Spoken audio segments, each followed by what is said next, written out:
umpia, kasulutang na umpia Jesus. Laban na lele, topangin pa tombeli.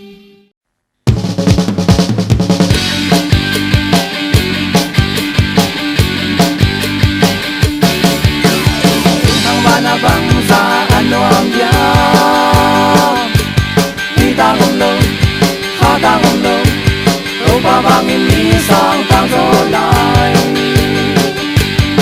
Jalong lo, kang takong lo, ikang sang na kempel lesan pulo, kau panong sikni.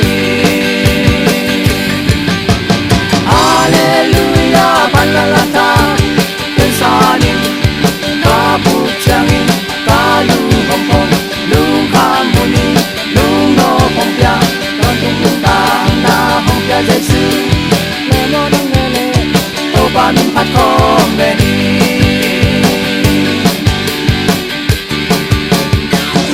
Kambuhay na nanay mo, tao palama kung kihayin ang magyang alungdaw na kitsi.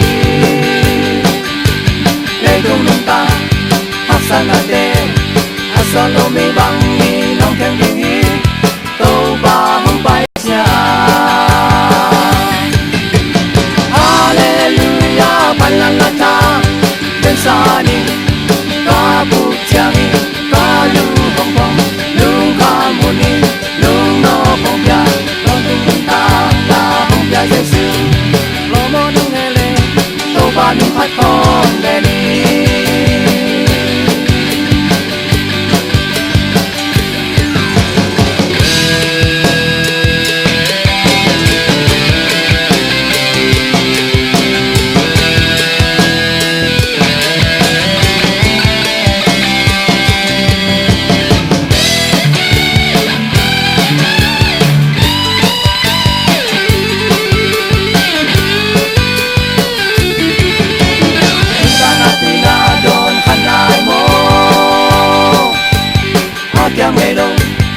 Agang ngayon, Jesu ang pianguntang na dampuin.